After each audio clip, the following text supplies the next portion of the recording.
Hello, my name is Aisha Trahan, and I will be discussing bacteria, what they are, and the diseases that they can cause. So, microbiology is the study of microorganisms, but to be more specific, bacteriology is the study of bacteria. Bacteria are microscopic organisms that are too small to see with the naked eye.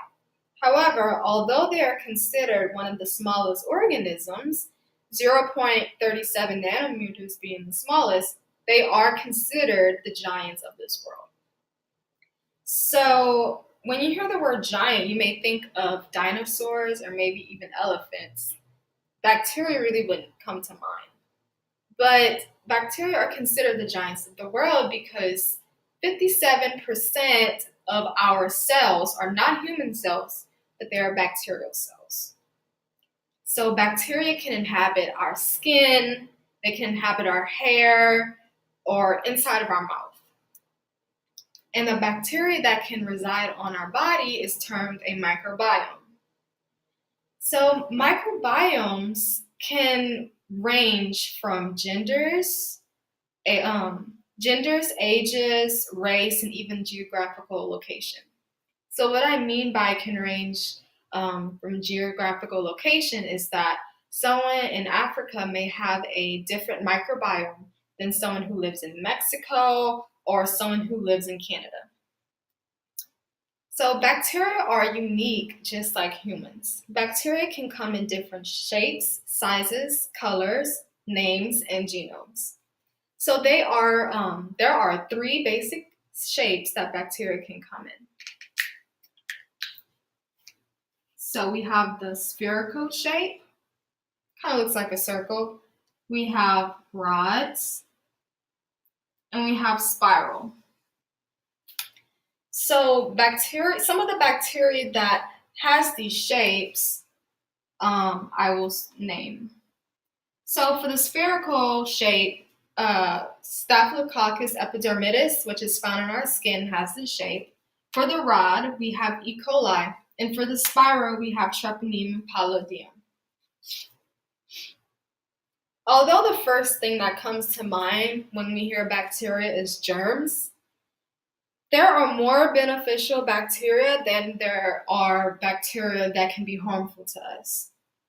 So 3 examples of bacteria that are beneficial to us is Escherichia coli, Staphylococcus epidermidis, and Lactobacillus acidophilus. So E. coli can help with our digestive system. It can also produce vitamin K because we can't produce vitamins on our own. And also it helps break down plant fiber because we can't do that on our own either. Staph epidermidis is very beneficial to our skin. Without it, some of the bad guys such as fungus, protists, or viruses may settle on our skin, and we don't want that. And Lactobacillus acidophilus also helps with our digestive system. Some people who deal with indigestion, such as myself, take supplements like probiotics, which contains these beneficial bacteria, such as Lactobacillus acidophilus, that can help with our digestive system. Although there are good bacteria, of course, we all know there are bad bacteria. So 3 examples of the bad bacteria includes Listeria monocytogenes, Clostridium botulism, and Bacillus anthracis. Some of the brief examples of what each bacteria cause. Listeria monocytogenes is the bacteria that infected and caused the bluebell outbreak, bluebell ice cream. Listeria can cause abdominal illness.